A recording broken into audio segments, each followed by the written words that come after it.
So আকাশের এক টুকরো চাঁদ মেঘে কেমন ঢাকা পড়ে গেছে দেখুন। আবার মেঘটা ঢেকে ফেললো, একবার করে বেরাচ্ছে, উঁকি মারছে, আবার ঢেকে পড়ছে, আবার ঢুকে যাচ্ছে মেঘের মাঝখানে। সন্ধ্যেবেলায় 6:15 নাগাদ সাংঘাতিক রকম মেঘ, মানে এত সুন্দর চাঁদটা দেখতে লাগছিল। দেখুন আবার উঁকি মেরে বেরিয়ে আসছে চাঁদটা। তো সকলকে জানাই শুভ বুদ্ধ পূর্ণিমার অনেক অনেক শুভেচ্ছা। আমার ভিডিওর মাধ্যমে, আমার ব্লগের মাধ্যমে। কি সুন্দর লাগছে দেখতে, তাই না? যে একদম উঁকি মারছে মেঘের পেছন থেকে চাঁদটা। বেশ, আমাদের এখানে গাজন চলছে ধর্মরাজ বাবার। এই যে দেখছেন সকলে, সবাই দেখে দেখে আসছে। এই খানিকক্ষণ আগে সন্ন্যাসীরা গেল, যারা বান টান ফোড়ে আর কি, ওদের সবাইকে সব দেখতে গেছিলো সবাই এখানে পুজো। বাট আমার যাওয়ার জন্য এখন ঘরে অনেকগুলি কাজ আছে, সেগুলো করতে হবে। তো যাই হোক, মিঠি ক্যারাটে ক্লাসে গেছিলো, ক্যারাটে ক্লাস থেকে এসে চলে গেল পড়তে। এক বাটি দই খেয়েই চলে গেছে, আর কিছু খেলো না। তো চলো ব্লগটা যখন থেকে শুরু করি। ওই দেখো নিচে ন্যান্সি,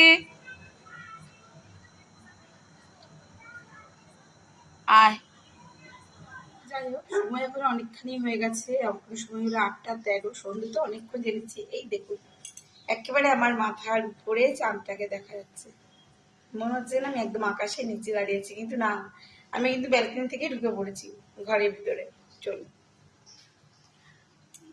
তার উপরে যেহেতু স্পটলাইট গুলো জ্বলছে, আর আজকে না বন্যু এসছে, দেখুন ঘরে, দেখতে পাচ্ছেন? তো বন্ধুরা, আজকে হয়ে গেল তোমার শুক্রবার, আর শুক্রবারের সন্ধ্যা। তো আজকের ব্লগটা যখন থেকে শুরু করছি, এখন ডেলি আপনাদের দেখে আমি সন্ধ্যা থেকে কিন্তু ব্লগটা শুরু করছি। আজকে ব্লগে যেটা পোস্ট করেছি, যেটা আমি সন্ধ্যা থেকে শুরু করছি। আমি তোমার নাচের ভিডিও খুলে গিয়েছে,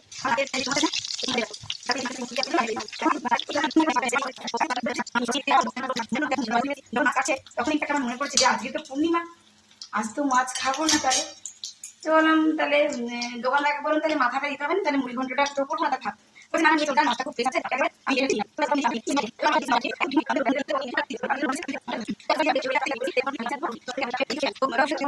বন্ধুরা এদিকে দেখো, আলুটা আমি একটু ভেজে নিয়েছি, সেদ্ধ করা আলু, কিন্তু আমি চানার সঙ্গে আলুটা সেদ্ধ করে নিয়েছিলাম। আর এখান থেকে আমার মশলাটা রেডি করে নিয়েছি ঘুগনির জন্য। মশলাটা কিন্তু টোটালি নিরামিষ ঘুগনিটা করবো না, পেঁয়াজ না রসুন কিছু, আদা দিয়েছি বটে। হ্যাঁ, তো আমি এখানে পেঁয়াজ রসুন দিইনি, এখানে এখন মশলাটা তৈরি করে নিচ্ছি। আর যে স্টকটা, মানে চানাটা সেদ্ধ করে যে জলটা, সেটাও কিন্তু আমি এখানে একটা বাটিতে আলাদা করে রেখে দিয়েছি, এখানে দেখতেই পাচ্ছ। তো চলো, এদিকে বসে বসে আমি এখন রান্নাটা তোমাদেরকে দেখালাম না। এই যে আমি একা একা দেখছি, আর এদিকে লাগছে আমি একটা হরর মুভি।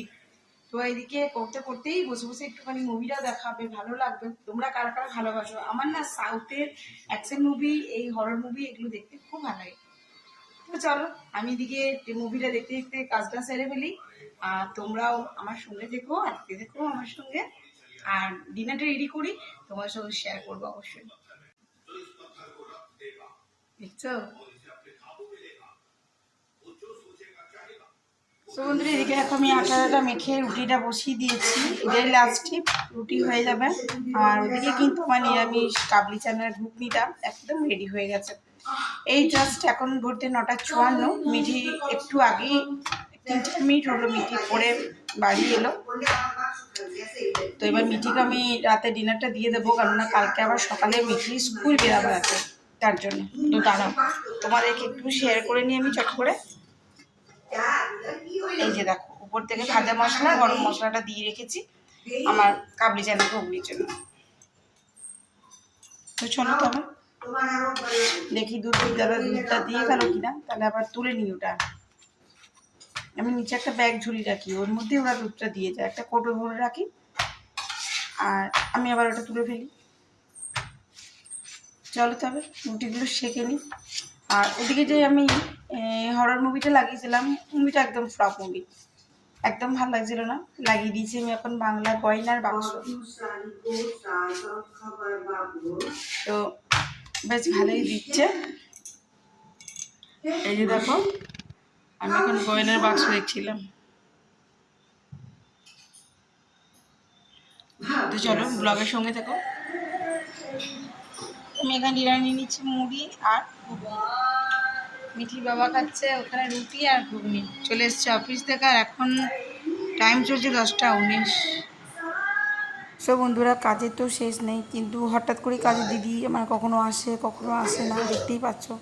তো আমি দেখলাম কাল আমার অনেকগুলো কাজ ছিল, তো তার জন্য আমি এখন ঝটপট মাজছি বাসনগুলো।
বন্ধুরা দেখতেই পাচ্ছ এখন ঘড়িতে কিন্তু বাজে 11:30, আর আমি কিন্তু বাসন টাসনগুলো সমস্ত ধুয়ে রান্নাঘর পরিষ্কার করে তবে চলে এসেছি। তো বন্ধুরা তোমরা তো দেখতেই পেলে আমি এখন বাসন টাসনগুলো ধুয়ে সব রান্নাঘর পুছে পরিষ্কার করে নিলাম, এই কারণে যে কালকে আমার আবারও কিছু অর্ডারগুলো আছে, সেগুলো আমাকে কমপ্লিট করতে হবে। আর কাজে কিন্তু কোনো উচিত নেই, আগে আমি করবো কিন্তু তারপরে আর দিন পাচ্ছি না।